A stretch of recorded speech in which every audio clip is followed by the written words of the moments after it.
Fomos convidados a, essa noite, pensar sobre o sacrifício expiatório. Nós estamos estudando o livro de Levítico, e dentro dessa temática nós viemos aqui para ouvir o recado de Deus sobre como lidar com o nosso pecado. E eu quero convidar você a chegar no livro de Levítico, capítulo 4, e já nos posicionarmos diante do texto que já lemos semana passada. Nós vamos fazer algumas menções aqui e partir para uma aplicação final. Eu quero louvar a Deus pela vida também de alguns visitantes mais distantes, né? A família da irmã Eunice está ali, filhão, Deus abençoe, obrigado pela visita, juntamente com a esposa. Então, alegria ter cada um de vocês aqui. Ao final do culto, a gente está desejoso de ficar mais um pedaço com vocês aqui, conversando. É uma satisfação receber cada um de vocês. Queridos, nós acabamos de cantar sobre o sangue.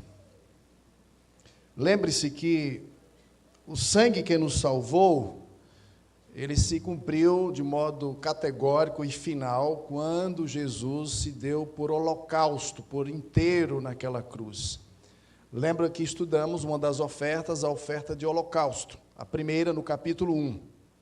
Então, eu e você, como crente em Cristo, nós nos identificamos, por meio de Jesus, com essa entrega, resultando, então, o conceito de salvação. Nós fomos salvos, nós fomos perdoados, fomos libertos, não estamos mais debaixo da condenação do pecado. Pois bem, uma vez que o pecador, então, experimentou desse perdão, desse benefício, nós estudamos o sacrifício também pacífico. O sacrifício pacífico celebra essa intimidade que foi restaurada com o próprio Deus. Nós estamos em paz com Ele. E o ofertante, então, se dirigia ao tabernáculo e depois ao templo com esse animal para celebrar que está em paz, desfruta de paz. Sabe aquela paz que ninguém rouba? Pode estar o mundo capotando aí, mas você está em paz? Dorme em paz? Pronto, você está em paz. E o ofertante ia ao templo para dizer: eu estou em paz, eu quero celebrar isso, eu quero tornar isso notório. Sacrifícios pacíficos. Mas estudamos também o sacrifício de comunhão, o sacrifício de cereais, que faz essa conexão também de intimidade. Nós fomos convidados à mesa. Muito bem, parece que está tudo completo. Fui salvo, eu criei em Cristo Jesus, criei no sacrifício dele, e naquele dia eu me entreguei como holocausto, oferta, minha vida é toda dele, gozo da paz, gozo da comunhão com ele, com os meus irmãos, e aí a gente estaria muito feliz se fosse assim.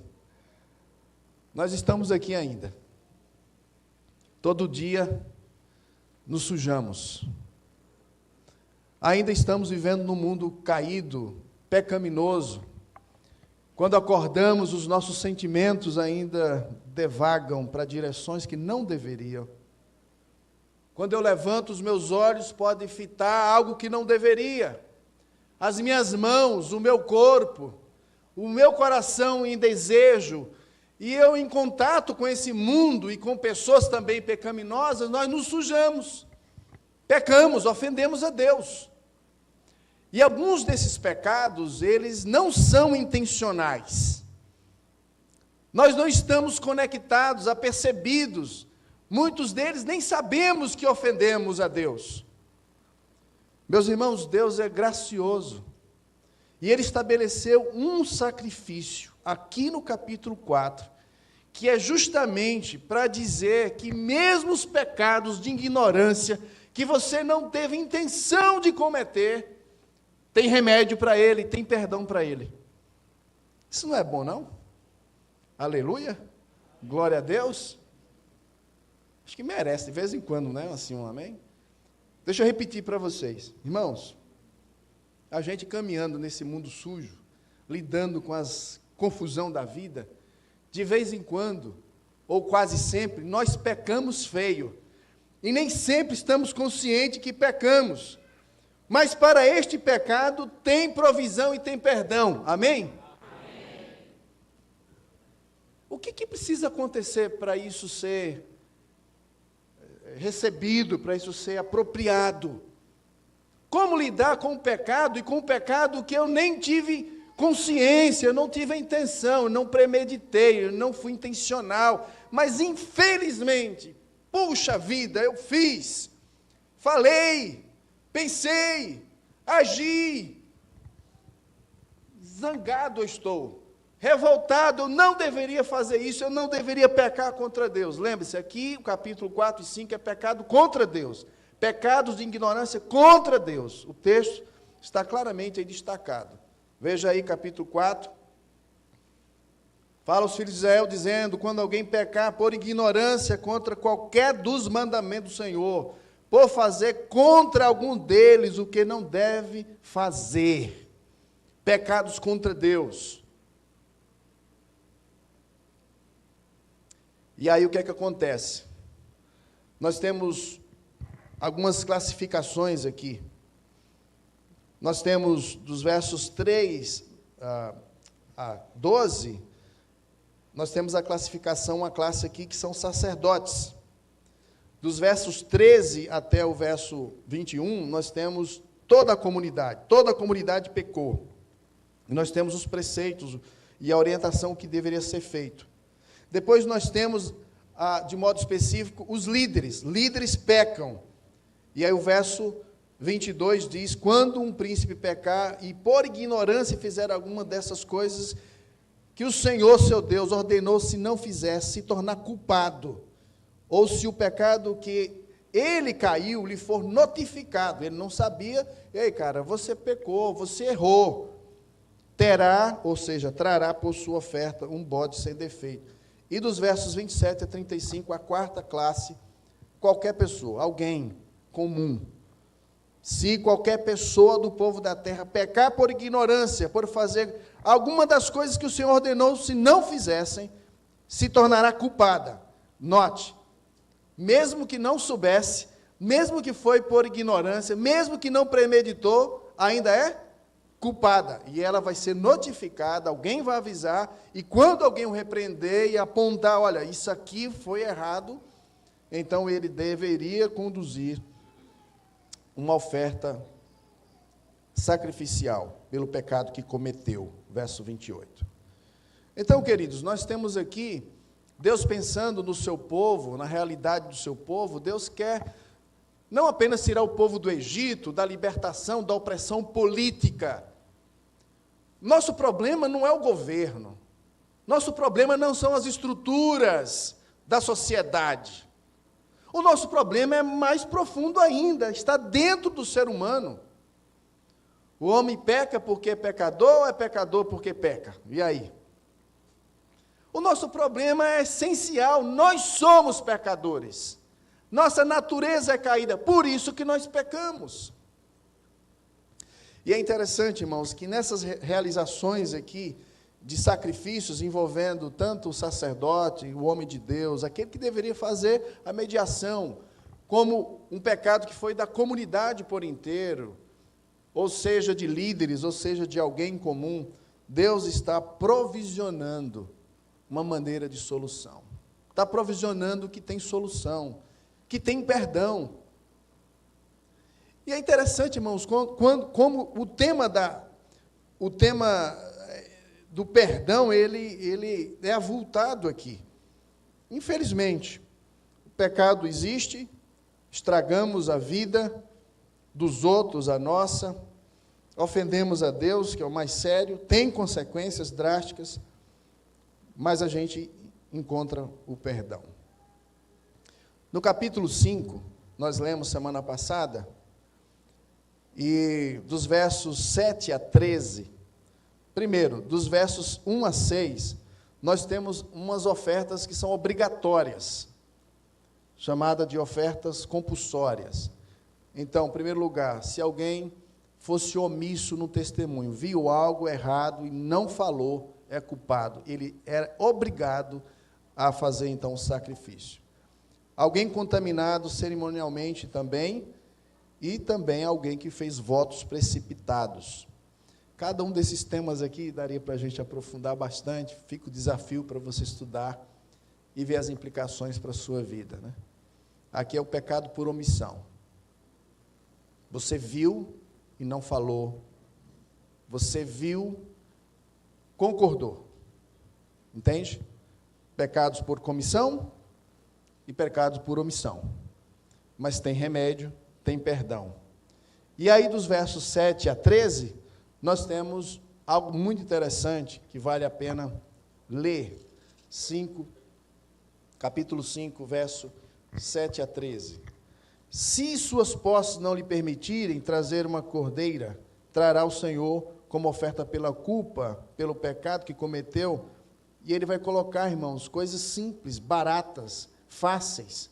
Deus está pensando que cada um tem acesso, cada um é beneficiado pelo perdão que já foi providenciado. Alguns não têm animais, gado, nem gado miúdo, como é traduzido em nossas versões, né? Não tinha nenhum boi e nem um cordeiro, nem um bode. E aí? Como é que eu fico nessa situação? Não se preocupe. Pegue aí 2 pombinhas e oferece como holocausto. Entrega lá ao sacerdote, verso 8. Mas se for ainda complicado, olha só o que diz o verso 11. Porém, olha, é para todo mundo, viu? Todo mundo. Ninguém de fora. Porém, verso 11, se as suas posses não lhe permitirem trazer esses animais pequenos, essas aves, aquele que pecou trará por sua oferta flor de farinha, como oferta pelo pecado. Não deitará azeite, nem porá em cima incenso, pois é oferta de pecado. Vai entregar ao sacerdote um punhado, uma porção, que é memorial, vai queimar sobre o altar, verso 12, em cima das ofertas queimadas, é oferta pelo pecado. Meus irmãos, Deus está pensando em todos. Não há desculpa para você não acessar o perdão de Deus. A questão das posses não é impeditivo para você buscar o perdão de Deus. Deus tem prazer em perdoar o pecador. Deus tem prazer em perdoar o pecador. Então, à luz dessas observações, tem algo que foi cantado, repetido aqui na música, nada além do sangue, o sangue, o sangue. Volte para o capítulo 4 e note, meus irmãos, algo muito interessante. Nós temos os lugares em que o sangue deveria ser aplicado. O sangue deveria contaminar tudo naquele lugar. Veja o verso 5, tomará do sangue do novilho, 4 e 5, e o trará à tenda da congregação, molhando o dedo no sangue, vai aspergir 7 vezes perante o Senhor. Perante o Senhor aonde? O Senhor está onde? O lugar onde o Senhor está sentado é onde? O trono. Qual é a mobília que ilustra o trono de Deus no tabernáculo? Qual é a mobília no tabernáculo que simboliza o trono de Deus? A arca da aliança. Os estrados dos pés, é ali o sinal onde o Deus reina. E em cima nós temos um propiciatório, aquela tampa com os 2 querubins, onde está sinalizando o quê? Os querubins. Aqui é a minha presença e ninguém entra. E o sinal interno da lei, santidade, minha lei, mas tem também provisão, o alimento, né? Um pouquinho de quê? Lá dentro. De maná e o cajado de Arão. Direcionamento. Provisão, direcionamento, santidade. Aqui, simbolizando Deus. E na frente, então, tinha uma cortina com desenhos de querubins.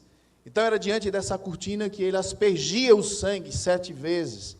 Mas, ainda além disso, diz o texto, o altar que está na tenda da congregação, todo o restante do sangue do novilho derramará a base do altar, do holocausto, todo o altar, a base toda era derramada sangue, que está à porta da tenda da congregação.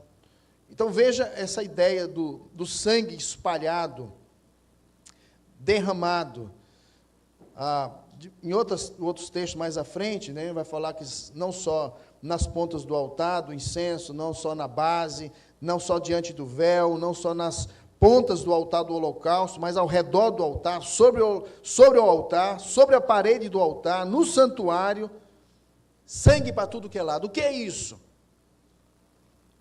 O pecado contamina tudo, e sobre tudo, sangue, sangue, a vida de um cordeiro, a vida de alguém que morreu, para cobrir. Lembra da expressão, do termo expiar? O pecado, ele é expiado, ele é retirado, porque Deus propiciou a sua ira sobre nós. Alguém morreu em nosso lugar. Meus queridos, quando a gente pensa sobre esses temas aqui, a necessidade de um perdão, mesmo com pecado que a gente não teve a intenção de cometer, nós temos aqui o incentivo da Escritura, e há uma recorrência sempre de que, mesmo que é um pecado por ignorância, quando alguém faz algo contra, diz que quando o pecado for notório, e alguém foi confrontado, e alguém falar, e a pessoa cai em si, sim, eu pequei, tem remédio, tem cura. É isso que a gente precisa sair daqui pensando. Deus tem prazer em perdoar o pecador. Deus quer a intimidade com o pecador, isso é invocado. Porque a gente não gosta disso. Alguém erra com a gente não quer mais andar com ele. Alguém pensa diferente de nós, nos aborrece, nos faz o mal, seja lá o que é, às vezes até com um cônjuge, com alguém que é familiar, e a gente não quer.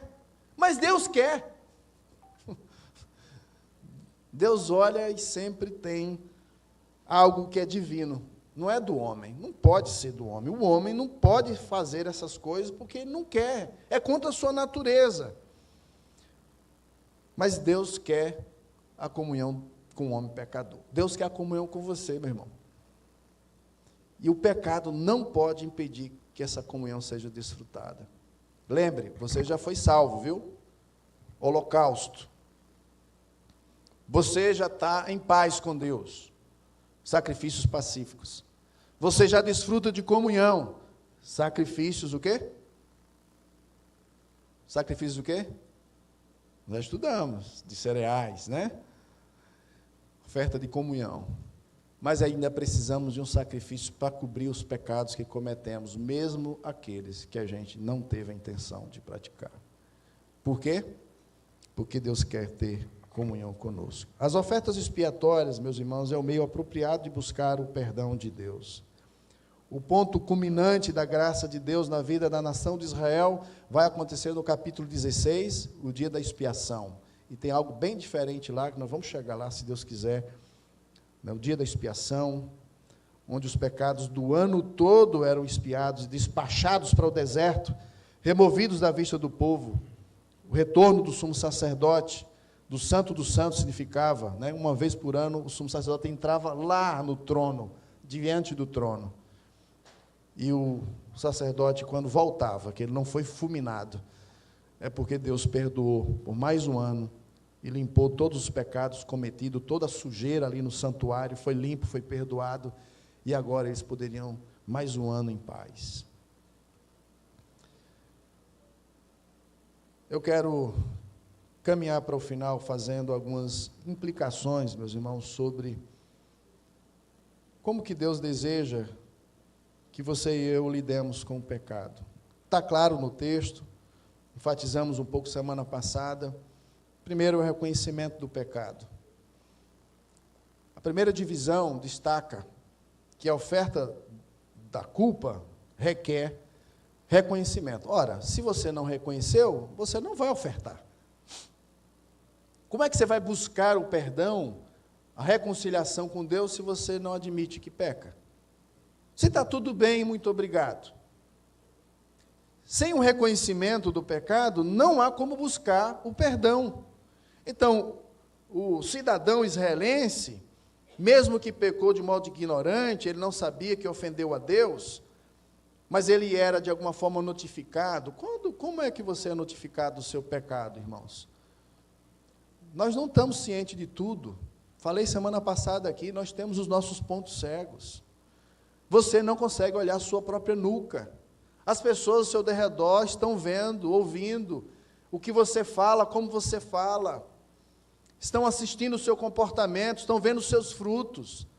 As pessoas podem dizer, e fique preocupado se é mais de uma, se são 2, 3, 4, 5, se todos estão dizendo a mesma coisa, acorda, presta atenção. Deus está enviando pessoas para cuidar de você. Ei, cuidado, cuidado. Um desafio no nosso meio, meus irmãos, é que a gente tem dificuldade. O brasileiro quer agradar todo mundo, quer rir de todo mundo, assim na frente, tudo bem. Quando vira as costas, aí desce o cacete, né? A faca entra, né? Como diz, né? Gente boa, tal, ali, rapaz, você viu que tá, papapá. Viu o erro, viu que está esculambado o negócio, mas nem fala, não confronta, mesmo sendo alguém de perto. Vê o camarada indo para o abismo. Você não ama, não. Se você amasse, você alertaria. Cara, sai dessa. Ei, cara, pare de andar flertando com esse pecado. Pare de ficar aqui engasgado com esse negócio. Mas a gente não fala, porque a gente sabe que uns ficam valentes, ficam brabos. Quem é você para falar de mim? Vai tirar a tua trave, você tem as suas traves aí nos seus olhos, né? Você nem está se vendo.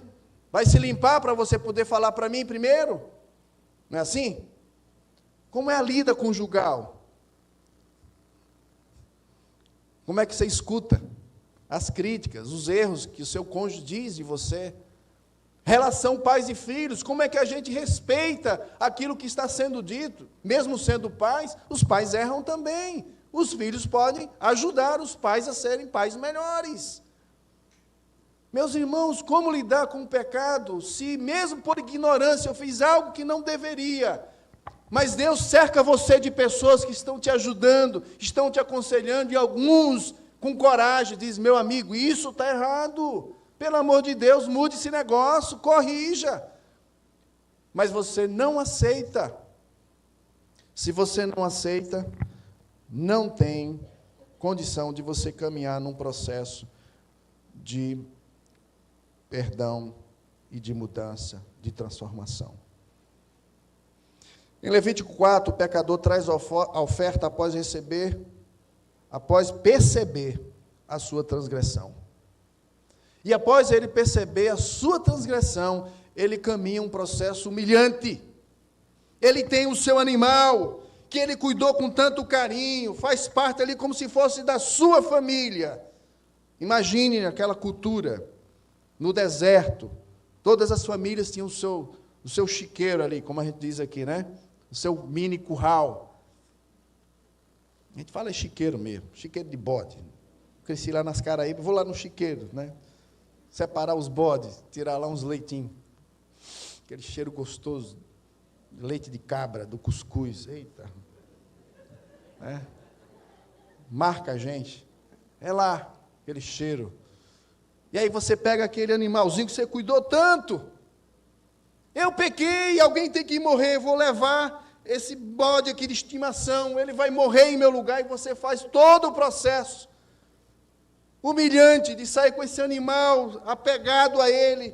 Você mesmo leva, e o sacerdote está lá na entrada, você chama o sacerdote, ele lhe entrega uma faca, você põe a mão na cabeça dele, confessa os seus pecados, faz um gesto de substituição. Aqui são os meus, eu pequei, eu deveria morrer, está aqui o substituto em meu lugar, e você mesmo pega a faca e passa no pescoço dele, e o sacerdote vem com a bacia e recolhe o sangue, e a partir daquele momento, o sacerdote faz o resto do serviço.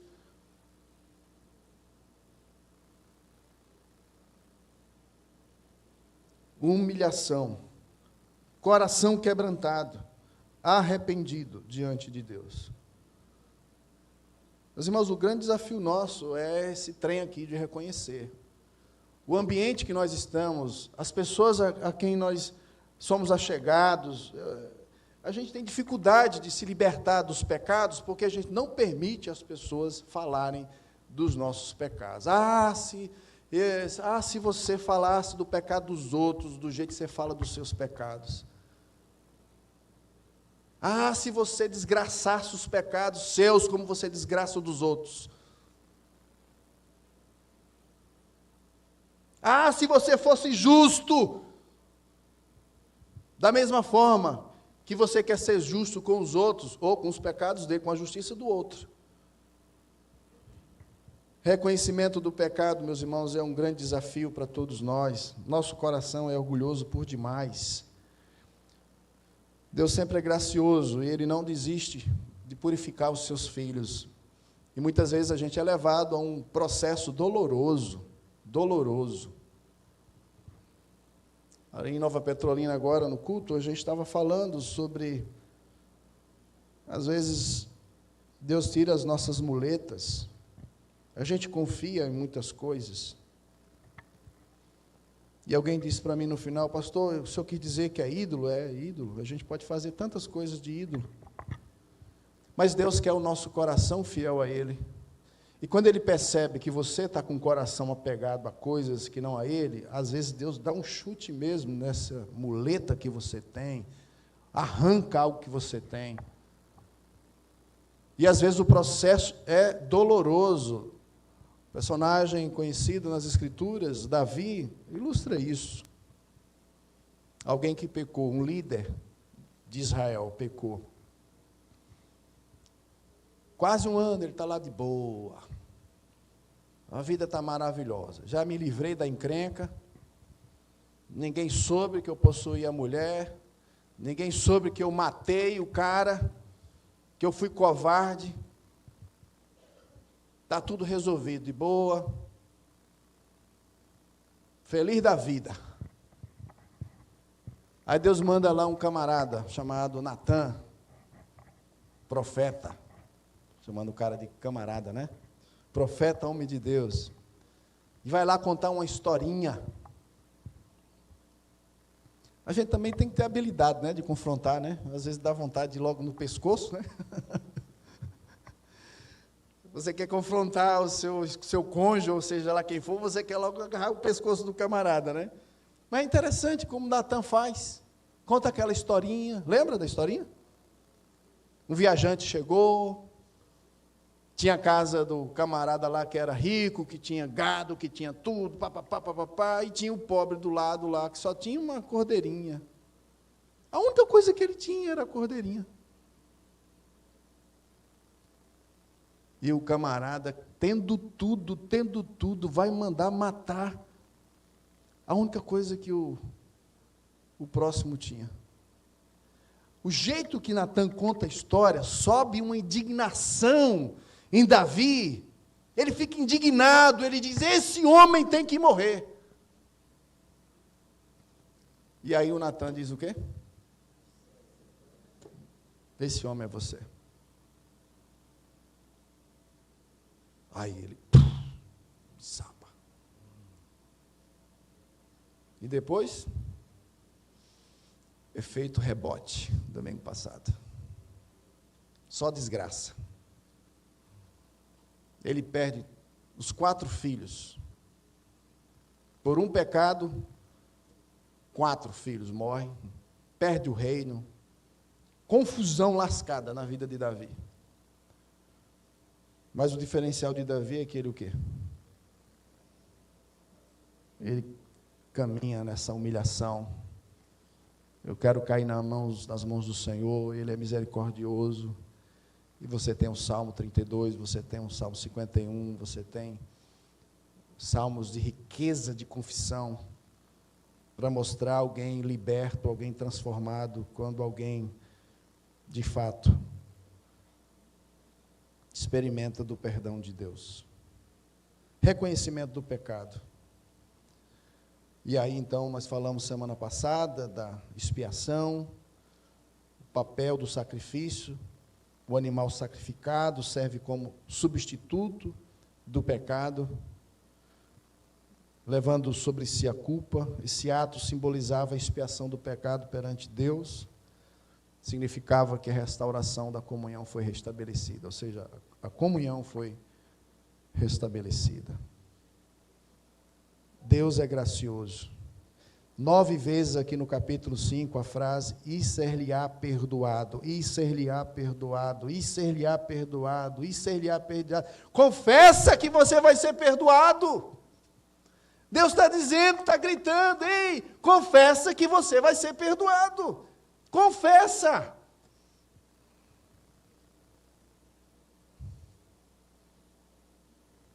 Reconhecimento, substituição e expiação. E restauração da comunhão. São os 3 princípios que a Escritura nos deixa claro aqui sobre como lidar com o nosso pecado, meus irmãos. O regulamento para a oferta de purificação aumenta a nossa compreensão para a morte expiatória de Jesus. E eu quero caminhar aqui para o final. O sangue e a vida de Jesus Cristo foi fundamental para o poder expiatório de sua morte. Semelhante à oferta de purificação, semelhante a todo esse sacrifício aqui, nós temos o escritor de Hebreus, e eu quero convidar você a ir lá para o capítulo 9, Hebreus. Eu quero terminar aqui com a leitura desse texto. 11 a 14. Hebreus 9, 11 a 14. Quando, porém, veio Cristo como sumo sacerdote dos bens já realizados, mediante o maior e mais perfeito tabernáculo, não feito por mãos, quer dizer, não desta criação, não por meio de sangue de bodes, de bezerros, mas pelo seu próprio sangue, entrou no Santo dos Santos, uma vez por todas, tendo obtido eterna redenção. Portanto, se o sangue de bodes e de touros e a cinza de uma novilha, aspergidos sobre os contaminados, os santificam, quanto à purificação da carne, muito mais o sangue de Cristo, que pelo Espírito eterno a si mesmo se ofereceu, sem mácula a Deus, purificará o quê? A nossa consciência de obras mortas, para servirmos o quê? Ao Deus vivo. Somente Cristo purifica a nossa consciência, a consciência que acusa, a consciência é um ato da graça, é Ele, então, que faz com que essa realidade seja alcançada pelo pecador. Jesus morreu fora dos muros de Jerusalém, como o primeiro sacrifício, narrado no capítulo 5, verso 3 e diante, né? Era queimado fora da cidade. Jesus, então, foi conduzido. Ele alcançou o mérito expiatório completo para todos que nele acreditam, sem limitações de tempo, sem limitações de lugar, sem limitações de nacionalidade.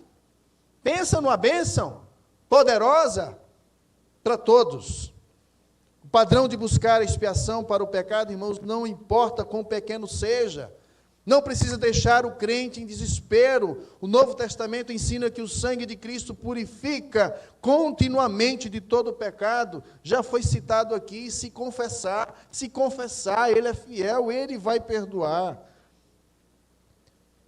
1 João 1,7 diz que Cristo intercede continuadamente por seus discípulos, seguidores. À direita de Deus Ele está intercedendo. Romanos 8,34, Hebreus 7,25. Quando qualquer crente peca de modo inadvertidamente, né, de modo sem ser calculado, intencional, e ele precisa lembrar que tem um advogado fiel, compassivo, diante de Deus. 1 João 2,1 diz, meu filho, filhinhos, não pequeis, mas se porventura alguém pecar, você tem advogado. O bichão lá vai acusar, está vendo, o Dan, sem futuro lá, olha lá, pisou na bola de novo, você está dizendo que ele é teu filho. Olha lá a condição do Fábio. Olha lá o Felipe, galegão bonito ali, ó. Pisou, coitado, ó, você vai salvar esse infeliz ali? Olha lá. E o bichão fica lá acusando. E o texto diz que nós temos o quê? Um advogado.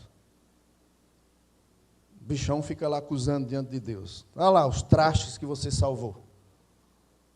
Olha lá aquela raça ruim. Olha lá, esse povinho lá, merecia tudo ir para o inferno, o Senhor ainda fica derramando graça, bondade. Nós temos um advogado. Você não será condenado. Tem perdão. Tem perdão. Hebreus proclama que o sangue de Cristo purifica a consciência de uma pessoa da transgressão que traz a morte eterna. Só o sangue de Jesus pode fazer isso. A restauração, meus irmãos, é a consequência final desse processo. Confissão, expiação, restauração. Sempre que um crente é perturbado por uma culpa real, por um pecado consciente ou inconsciente, o crente precisa confessar seus pecados, confiante de que Jesus irá perdoá-lo, que Jesus irá purificá-lo. Todos os crentes precisam então aproveitar os meios da graça para se manterem puros no mundo pecaminoso, diante de Deus, na presença dele, como sendo nós um povo de uma vida santa, dedicada a um Deus santo. Meus queridos, essa é a verdade do texto. Você saia hoje da noite aqui, lembrando daquilo que você já sabia. Como lidar com o pecado? Não tem outro jeito. Confesse. Saiba, Deus está de braços abertos, como aquele pai de Lucas 15, da parábola do filho pródigo. Está lá, todo dia ele vai lá, deixa eu ver se ele vem, deixa eu ver se ele vem, deixa eu ver se ele caiu em si, deixa eu ver se ele se arrependeu, deixa eu ver se ele vem, porque quando ele vier, eu vou estar de braços abertos e vou receber esse cidadão, vou dar honra a ele, vou dar a sandália, vou dar um anel, vou dar a capa, vou dizer que ele tem direito de andar dentro da minha casa, que ele tem direito aos meus bens, às minhas bênçãos. Vem, pecador, confesse, em Jesus existe perdão. Eu quero terminar deixando conselhos como semana passada. 4 conselhos para você sair daqui. 1. Lembre-se, em Cristo, você morreu para o seu pecado. Romanos 6:6. Você já morreu pelo seu ou para os seus pecados. A cruz não é um lugar para você avultar a sua personalidade, a sua estima, para você ser um sucesso, viu? O convite de Jesus não é para você ser um sucesso aqui. A cruz é para matar você. Morra. Cruz é sinal de morte. Morte, você já morreu com Cristo para viver a nova vida. Lembre-se, em Cristo você morreu para o pecado. Revolte-se, número 2. Revolte-se quando o pecado vencer a sua batalha. Fique indignado, como você fica para algumas coisas da vida. Fique irado. Não ache bom, lamente. Revolte-se quando o pecado vencer sua batalha. 3,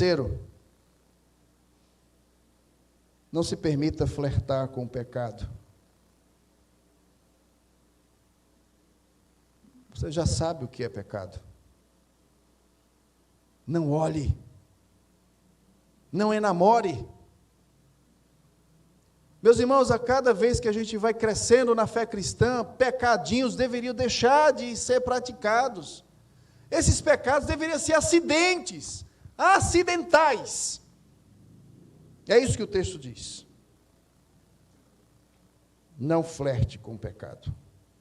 Deixe que o pecado seja acidente. Viva com esperança. A salvação está perto. Daqui uns dias, eu serei liberto desse corpo. Amém? Eu acho que eu sei que você não quer ser liberto desse corpo por meio da morte física agora, né? Você prefere o arrebatamento, né?